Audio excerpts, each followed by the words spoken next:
안녕하세요. 네, 배우면서 통일을 만들어가는 시간, 배우는 통일 두 번째 시간입니다. 시청자 여러분들께서 궁금해하셔서 이분들은 어떻게 보셨을까라는 댓글들도 있었습니다.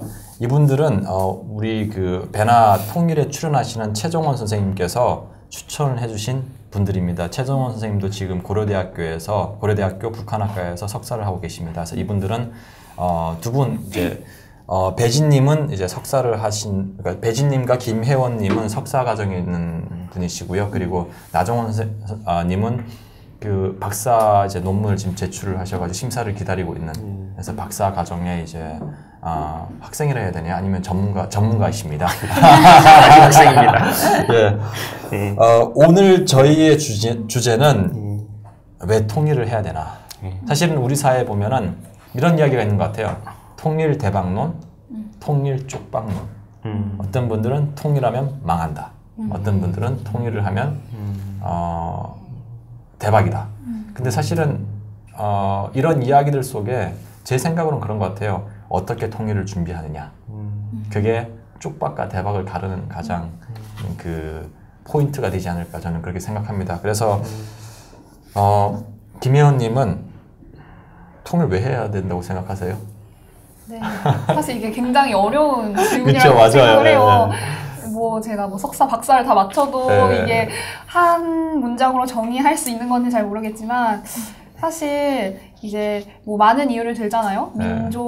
우리는 한 민족이기 때문에 또 경제적 이익이 있을 것이기 때문에 근데 사실 그런 것들이 지금 현재를 살아가고 있는 이제 저희 나이대 사람들한테는 잘 와닿지 않는 게 사실이라고 생각해요, 저는. 그래서 이제 가장 저희에게 와닿고 피부로 느낄 수 있는 거는 이제 안보적인 차원이라고 생각을 해요. 왜냐면 당장 북핵이 저희를 위협하고 있고 매일매일 우리 또 전쟁 날까 안 날까 이렇게 하면서 살아가고 있잖아요. 그래서 저는 통일을 이제 그런 관점에서 가장 필요하다고 저는 생각을 합니다. 네. 알겠습니다. 배진님은 아마 질문을 많이 받으셨을 것 같아요. 저희 모두가 통일을 왜 해야 한다고 생각하시는지. 예. 저는 제가 말씀드렸는지 모르겠지만 이제 같은 민족이니까 통일을 해야 되는 것도 맞지만 이제 민족이라는 이유가 오직 한 가지 이유가 될 수는 없다고 생각을 해요. 이제 작은 민족도 각자 살아가는 그런 나라들이 있잖아요. 모나코나 뭐 이런 나라들처럼요. 그래서 근데 이제 북한 같은 경우는 우리 민족이기도 하지만 너무 인권 상태가 너무 안 좋고 너무 고립되어 있고 자유가 없고 그래서 이제 우리는 같은 민족이니까 그들을 도와야 되니까 통일이 필요하다고 그렇게 생각합니다. 네. 예. 나정원님은요? 예. 저는 이제 사실 인터넷 댓글도 많이 쓰고 하는 이제 그러면서 이제 파워블로거가요. 이거 아니고요. 그냥 이제 저는 눈팅하면서 이제 가끔 댓글 쓰고 이런 정도인데 사실 이제 그런 것도 많이 보거든요. 이제 그 반도의 흔한 뭐뭐뭐 이러면서 이제 그 나오거든요. 근데 이제 그 의미는 뭐냐면 이제 중국 사람들이 볼 때 한국에 있는 이제 사람들의 의미를 하는 거거든요. 이제 한국 사람들은 이렇다 하는 것들 이제 얘기하는데 중국에서 반도라고 표현한다는 거는 한반도거든요. 네, 뭐 남북 간을 이제 따로 의미를 하고 분단해서 하는 것이 아니고 사실은 이제 역사적으로도 그렇고 기존에 우리 이제 한반도 남북한을 통합하는 한반도가 완전한 상태였고 그것이 이제 지금 현재는 좀 불완전한 상태라고 좀 생각해요. 그래서 이제 그런 불완전한 상태들을 좀 극복해 나가는 과정이 통일이지 않는가. 그랬을 때 우리가 이제 해 나가야 되는 역할들이 상당히 중요하다. 이렇게 좀 생각하고 있습니다.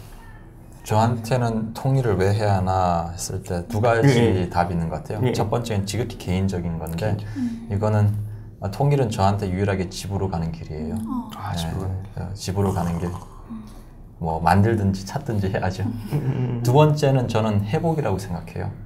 우리가 이제 그 전쟁, 그러니까 6.25를 통해서 사람 간의 그 갈등이 생겼고 미움이 생겼고 그로 인해 분단됨으로써 경제적인 그런 안 좋은 면들 그리고 또 정치적으로 또 안 좋은 면들, 군사적으로 안 좋은 면들 이러한 갈등을 우리가 해결을 하고 결국은 한반도의 회복을 위해서 통일이 필요하지 않나 저는 그렇게 봅니다. 네.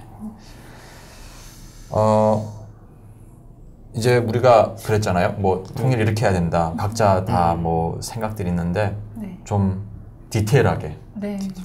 우리가 들어가면은 그럴 것 같아요. 뭐 더 깊게 들어가면 이제 뭐 이런 뭐 수치도 나오고 그렇겠죠. 그래서 우리가 생각하는 통일, 각자가 생각하는 통일 좀 더 자세하게 우리가 이야기를 좀 해볼까요, 한번? 네. 나종원님은 좀 더 자세하게 이야기를 해주시겠어요? 죄송해요. 끝나고 네. 바로 들어가지고. 아니, 괜찮습니다. 네. 그 통일을 준비한다는 표현들을 많이 했잖아요. 네네. 우리가 1부 때도 그랬고 지금도 그렇죠. 계속 네. 통일의 준비에 대한 중요성에 대해서 지속적으로 이야기를 했는데 저도 그렇고 이제 통일을 준비하는 과정이 상당히 중요하고 이 자체가 사실은 당위성이 되지 않나라는 생각들을 하고 있어요. 그러니까 왜 우리가 북한을 자꾸 배우고 통일에 대해서 자꾸 이야기를 하고 공론화를 하는가? 그거는 이제 북한도 그렇고 우리도 그렇고 통일에 대해서 인식을 하고 있다는 거죠. 예.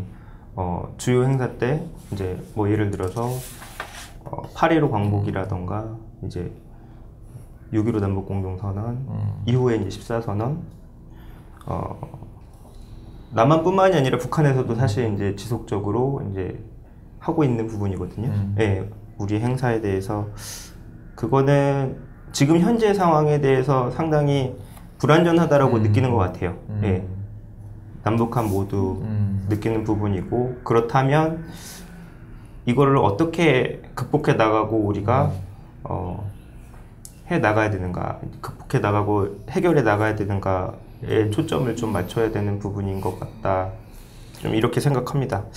그래서 저 같은 경우는 사실 이제 북한학을 오랫동안 공부를 해오고 있으면서 생각했던 부분이 좀 북한에 대해서 좀 자세히 알아야 된다. 예. 그리고 우리에 대해서도 좀 자세히 알아야 된다. 그렇다라고 했을 때 북한이 과연 어떤 상태인지 과거의 북한하고 현재 북한이 어떤지 좀 알아야 되지 않을까 이런 생각들을 좀 많이 해봤거든요. 저 나름대로도 생각을 해보고 의사도 좀 물어보고 다른 사람 의견은 어떤지 얘기도 들어보고 했는데 좀 많이 다르다고 하더라고요. 이제 과거하고 지금 현재는 그러니까 사실 북한에 대해서 좀 자세히 알겠다라고 하겠다는 거 사실 알아보겠다고 하는 거는 북한의 정치 체제에 대해서 많이 우리가 이야기를 하잖아요. 근데 이제 김정은 자체에 대해서 개인에 대해서 우리가 많이 이야기를 하는데 일단 우리가 알고 있는 김정은은 외국에 유학을 갔다 왔습니다. 외국에 그렇죠. 갔다 오고 스위스를 갔다 왔죠. 네, 스위스를 갔다 오고 근데 이제 과거의 두 지도자는 국내에서만 있었고 그렇죠. 네. 그런 점에서 상당히 큰 차이가 있다라고 생각하고 지금 뭐 한 5년 정도 됐잖아요. 이제 네. 집권 5년 정도 됐는데 북한 내에서 과거와는 좀 많이 다르다 이런 이제 평가들이 있는 것 같아요. 제 생각에는 이제 그래서 좀 과거보다는 좀 더 합리적인 방향으로 가지 않나. 물론 뭐 이제 핵은 포기 못한다 이런 입장들은 지속적으로 가고는 있습니다만 핵은 포기하지 않더라도 내부적인 의견들을 좀 수렴을 하지 않나 과거보다는 그리고 좀 더 이 북한 주민들에 대한 이제 억압이라던가 좀 이제 탄압 같은 것도 좀 더 개방적으로 가고 있는 부분들도 있지 않나 일정 부분에 있어서는 물론 뭐 이제 여전히 북한이라는 체제가 전체주의적이고 그리고 이제 파시즘적 그런 이제 성향들이 상당히 강합니다만 역사적인 발전의 흐름이라는 게 있다고 저는 생각하거든요. 예. 북한에서도 그러잖아요. 이제 그 역사적인 발전에 대해서 이야기하고 흐름이 그렇죠. 있다라고 이야기를 하고 하는데 북한이라는 체제가 사실 상당히 이제 정치적으로 불안정하단 말이에요. 그렇죠. 그리고 이제 사회주의 국가들, 과거에 이제 그런 사회주의 국가들의 사례들 보더라도 문제가 상당히 좀 있었고 정치적인 갈등 끝에 그렇죠. 네. 결국에는 이제 좀 더 합리적인, 좀 더 이제 대중이 원하는 방향들로 이제 진행되었다라는 부분들을 봤을 때 북한 내에서도 어느 순간에는 좀 더 합리적인 선택들을 할 수 있지 않을까, 그런 여지가 있지 않을까. 그랬을 때 우리는 또 어떤 역할들을 해야 되고 또 앞으로 어떤 방향으로 또 연구를 해야 되고 이런 부분들에 대해서도 상당히 좀 고민을 해야 되지 않을까. 그럼 배진님은 어떻게 생각하세요? 네. 이제 통일을 왜 해야 되냐 네. 이거에 대해서는 저도 고민이 되게 많았던 것 같아요. 네. 그래서 이제 그냥 이제 처음에는 이제 제가 북한학과를 다니니까 통일을 왜 해야 되는지 이제 친구들한테 말하거나 다른 사람한테 말을 할 때 뭐 통일 비용이나 이제 분담 비용에 대해서 많이 얘기를 했던 것 같아요. 사람들은 이제 통일 비용에 대해서 많이 걱정을 하지만 좀 알아야 될 건 우리가 지금 치르고 있는 분담 비용도 있다. 이제 남자들이 다 군대 가야 되는 것들과 그리고 우리가 분담국으로서 외교적으로 우리가 돈을 내고 있는 것들, 뭐 국방적인 비용 같은 것들, 그런 거를 생각하면은 나중에 이제 만약에 통일이 되면 북한이 이제 개발도상국이니까 그 발전을 많이 하잖아요. 그러니까 발전을 많이 하는 북한과 함께 있으면 우리가 경제 개발도 이제 이룰 수 있으니까 이제 그런 부분에서 통일이 돼야 된다고 이제 얘기를 하고 다녔던 것 같아요. 근데 제가 작년 여름에 중국을 가본 적이 있어요. 근데 북한과 중국의 그 접경 지역을 다녀왔는데 거기에 이제 강이 흐르잖아요. 그럼 강이 이제 만약에 그게 경계선이면 만약에 경계선이면 배가 어디로 뭐 붙든 상관없이 그 강 안에서만 있으면 이제 국경을 넘는 게 아니더라고요. 그래서 저희가 그때 통일 오디세이라는 프로그램을 통해 가지고 거길 갔는데 그래서 거기서 저는 처음으로 이제 북한에 있는 북한 주민을 처음으로 보게 된 거예요. 그래서 너무 색다른 경험이었는데 배를 타고 이제 북한 쪽으로 붙으면서 북한 주민들을 봤는데 너무 느낌이 새로웠어요. 어떤 느낌이셨어요? 좀 저도 조금 두려웠던 것 같아요. 처음 보기 때문에. 그래서 다들 이제 앉아있고 이런데 되게 활동적이지는 않았고, 앉아서 이제 먼 산을 바라보거나 같이 있거나 하는데 좀 조용조용한 느낌이었고, 다 같이 막 모여있거나 시끌벅적한 느낌은 아니었는데, 그러면서 그런 생각이 들었어요. 멀리서 바라보면서 저분들은 내가 남한에서 왔다는 걸 알까? 그래서 그러면 내가 손을 흔들어도 될까? 내가 누구라고 생각할까? 하면서 북한 주민에 대해서 되게 생각을 하게 된 것 같아요. 그러면서 옆에 배가 지나갔는데 중국인들이었어요. 그러니까 그 중국인들은 그냥 지나가니까 그냥 인사를 되게 자유롭게 했는데 북한 주민한테 저는 인사를 하고 싶은데 저분들은 내가 남한 사람인 거 알까? 아니면 나한테 다시 인사를 해줄까? 이런 뭐 그런 감정적인 게 되게 많이 있었던 것 같아요. 그런 걸 보면서 북한 주민이 저렇게 좀 왜소하기도 했었거든요. 그러니까 사람마다 다 다르겠지만 좀 그런 부분에서 만약에 저희가 인사를 해도 쉽게 인사를 다시 하지 않는 그런 모습도 보고 뭐 이러면서 정말 북한 주민들이 조금 고립돼 있고 그렇구나. 그래서 공부를 하면서도 인권적으로 많이 기본적인 인권이 보장되지 않는 걸 보면서 좀 마음이 되게 뭉클했어요. 그러면서 이제 그러니까 북한 주민들을 도와야 되는데 그럼 누가 돕느냐 이렇게 생각을 했을 때 이때 이제 우리가 같은 민족이니까 우리가 처음으로 도와야 된다는 그런 마음이 생기는 것 같아요. 그래서 통일이 돼야 된다고 생각해요. 북한 주민들을 위해서 통일이 돼야 된다. 네, 근데 그거를 누가 이제 도와주느냐 그거는 저희가 해야 되는 거죠. 왜냐하면 북한 주민의 인권이 박탈당하고 이런 상황이 북한 정권에 의해서 이루어지고 있기 때문에 외부에서 도와줘야 되는데 그 중에서 제일 많이 도와줄 수 있는 사람과 도와야 하는 사람이 우리라고 생각을 해요. 김혜원님은요?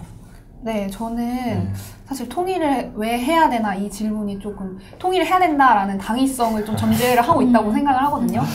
근데 사실 그냥 이제 저도 친구들이랑 편하게 얘기를 하다 보면 사실 필요성에 대해서 더 많이 얘기를 하게 되는 게 사실이에요.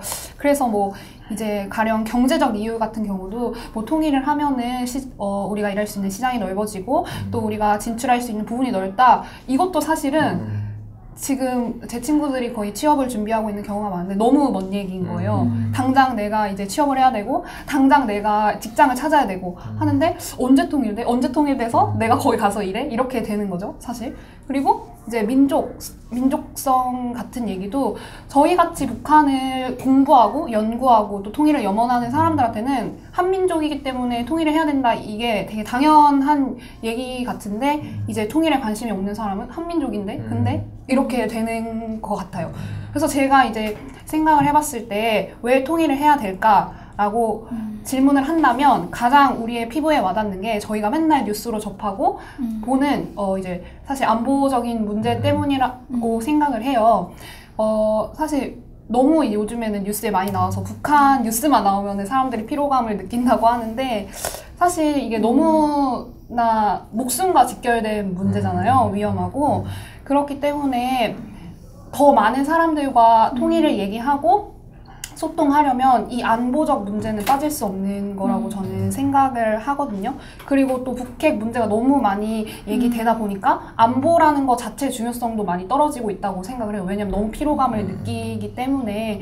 그래서 저는 이제 아까도 말씀드렸다시피 뭔가 당위성 차원 말고 필요성의 차원에서 얘기를 한다면 안보와 이제 저희 이제 전쟁 가능성 이런 것들에 대해서 조금 얘기를 해야 된다고 생각을 해요. 네.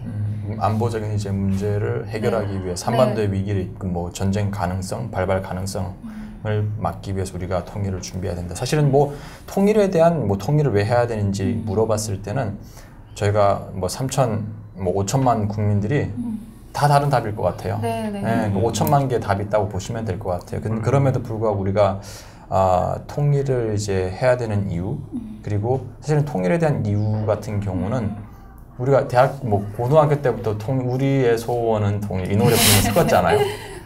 그러니까 통일은 당연한 거예요. 네. 통일은 당연하다고 생각했는데 그 당연함에 대한 우리가 질문을 한번 해봤으면 좋겠어요. 그게 당연한 건가? 우리가 통일을 해야 되나? 사실은 저는 우리가 이제 여기는 4명에서 토론하기가 참 어려운 게 통일을 해야 된다는 데 다 공감을 하는 상태거든요. 그럼 제가 이제 악역을 맡을게요.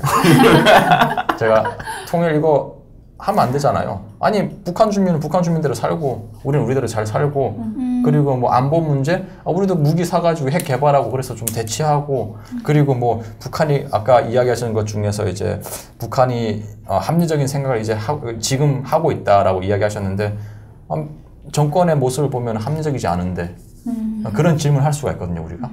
그래서 제가 질문을 드릴게요. 네. 북한이 합리적이세요?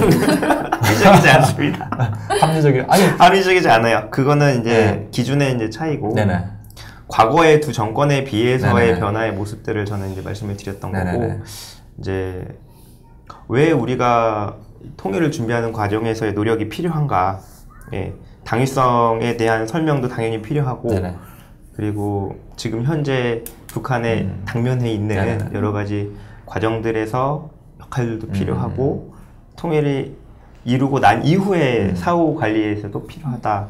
저는 그렇게 생각하거든요. 그래서 뭐 당연히 합리적이지 않은 북한 정권과의 그 문제를 풀어나가는 거는 진짜 너무 어렵습니다. 얽힌 실타리를 하나씩 다 풀어나가야 되는 건데 북한도 역시 우리의 뜻대로 따라주지 않는 것이 사실 현실이고 뭐 그것조차도 이제 남북 관계에 있어서의 여러 가지 이제 복잡한 메커니즘이 있기 때문에 너무 좀 무거운 사실 주제이기 때문에 제가 이 말씀드리기 참 어렵습니다만 그런 것 같아요. 저는 이제 이런 합리성에 또는 이제 합리적이지 않는 북한과 주민들 이제 그 아래에 있는 주민들, 고통받고 있는 주민들에게 어떤 식의 이제 솔루션을 마련할 수 있는 게 중요한가, 과연 이제 그런 이제 해법을 찾아 나가는 과정을 우리가 고민을 하고 좀 더 이제 노력해 나가는 모습이 이제 뭐 통일의 과정이다. 예, 과정이 그러니까 통일의 결과보다는 과정에 우리가 더 초점을 맞추자. 예, 어떻게 생각하세요? 저는 이제 그거에 대한 생각은 아닌데요. 통일을 왜 해야 되느냐고 통일에 뭐 찬성하느냐 반대하느냐 이런 거에 대해 물어봤을 때 지인들에게나 다른 분들한테 물어봤을 때 그분들은 그냥 지금도 괜찮아 이런 그런 대답이 좀 많은 것 같아요. 난 지금이 좋아. 분단됐든 뭐 어쨌든 난 지금이 좋다는 대답이 있는데 저는 그분들한테는 또 이런 또 말을 해주고 싶은 게 지금이 좋은데 앞으로도 지금 같지는 같을 거라는 보장은 못 한다는 게 좀 그런 생각을 했어요. 혜원님 얘기할 때 그 안보적인 부분에서도 사실 그 전에는 북한이 핵을 실험을 하고 있었고 핵 실험에 성공하지 못했잖아요. 네. 근데 지금은 괜찮아 뭐 이런 이런 태도 같은 것들 때문에 지금 북한은 핵 실험도 했고 뭐 이러니까 통일에 대해서 준비하거나 어떤 조치를 취할 필요가 있는 것 같아요. 지금처럼 영원히 괜찮지 않을 것 같거든요. 뭐 아니 북한이 핵을 만든다고 해가지고 제가 봤을 때는 우리도 핵 만들 수 있잖아요. 왜냐면 북한이 만드니까 우리도 만들어가지고 같이 대치 상황 해가지고 국제정치하게 보면 아시겠지만 핵 균형론도 있고 어떻게 생각하세요 거기에 대해서는? 거기에 대해서는 사실 뭐 한반도 균형이 좀 깨지는 거죠. 북한이 핵을 가지고 있으면요. 그렇죠. 완전히 깨졌죠. 그렇다고 해서 저희가 핵을 만든다 이렇게 너 있으니까 우리 만들게 이렇게 말하기는 쉽지만 사실 다 지금 비핵화 그런 조약 같은 거에도 다 가입을 해야 있는 상태에서 그리고 이제 다른 나라의 외교 같은 것도 생각을 해야 되고 만약에 우리가 핵을 당연히 저 개인적으로는 만약에 북한이 있으면 나도 방어하고 싶으니까 우리나라도 있었으면 좋겠지만 말이 쉬운 게 조금 있는 거고 우리가 만약에 남한의 핵을 만들겠다고 했을 때 다른 나라에는 본인들의 안보에 대해서 그게 뭐 안보에 해를 끼친다고 해서 그걸 또 되게 반대할 수도 있고 이런 여러 가지가 되게 상황이 많이 겹쳐 있는 것 같아요. 그럼 그런 것까지 좀 생각하면은 좀 어려운. 김 의원님 어떻게 생각하세요? 네, 아까 하신 말씀을 좀 들으면서 전에 국제 정치를 배우면서 안보 딜레마라는 용어가 있잖아요. 그러니까 자국을 보호하기 위해서 이제 사실은 어떠한 무기를 이렇게 하고 하는 건데 타국에서는 그걸 위협으로 느끼기 때문에 서로 계속 이렇게 텐션이 올라간다는 거죠. 맞아요. 네, 그러니까 사실 핵 무장하는 것도 그런 관점에서 보면 북한이 핵을 가지고 있다고 해서 나도 핵을 가져야겠어. 그러면은 사실 북한도 더 위협적으로 느낀다면 또 어떠한 다른 것들을 저희에게 대응하기 위해서 계속 하겠죠. 그럼 저희는 또 여기에 대응하기 위해서 또 뭔가를 개발하고 계속 대치 상황에 놓일 수밖에 없는 거라고 생각을 해요. 그래서 어쨌든 갈등이 해소되어야 되는데 이러한 경우에는 계속 갈등을 지속시키고 이제 긴장감이 지속될 수밖에 없다고 저는 생각을 하거든요. 네. 나정원님은요? 네. 일단 뭐 우리는 동맹의 핵 우산 안에 지금 있는 상황이고 지금 현실적인 문제하고 할 수 있다는 건 다른 것 같아요. 이걸 할 수 있다라고 생각은 할 수 있는데 과연 현실적으로 가능한가? 우리 지금 현 시점에서 그랬을 때 사실 이제 현실 가능성이 상당히 좀 낮은 걸로 이제 판단을 하고 있고 지금 현재의 상황에서 우리가 최선의 방법들을 좀 하는 것들이 있잖아요. 그러니까 예를 들어서 사드를 좀 해가지고 북한을 압박을 한다던가 하는 방식의 이제 뭐 하고 있는데 핵을 배치하자는 사람들의 주장은 이렇습니다. 우리가 구소련과 미국을 보지 않았느냐? 그 나라가 그래도 평화를 유지했던 것은 핵무기 때문이었다. 공포의 균형이 있었기 때문에 평화가 가능했다. 그리고 또 어떤 분들 같은 경우는 이제는 사드든 어떠한 뭐 요격 미사일이든 북한이 핵을 가진 이상 완전히 군사적으로 균형이 깨졌기 때문에 그 균형을 맞추기 위해서 우리가 전술핵 또는 전략핵을 한반도에 들여오든지 아니면 우리가 독자적으로 개발을 하자. 이게 그 사람들의 논리예요. 근데 뭐 우리가 뭐 저도 이제 이런 논리가 있는데 뭐 이렇게 이야기하시는 걸 들으면서 좀 정리가 필요할 것 같아요. 정리가 필요한 게 뭐냐면은 사실은 핵을 가지자 말은 쉽죠. 근데 우리가 핵을 가짐으로써 경제적인 국제사회로부터 오는 경제적 압박을 우리가 견뎌낼 수 있는지. 배나TV 시청자 여러분 안녕하십니까? 배나TV 영상을 많이 시청해 주셔서 감사합니다. 배나TV 다른 영상을 시청하시려면 이쪽 배나TV 구독하기는 이쪽입니다. 구독 버튼 꼭 눌러주십시오. 부탁드립니다.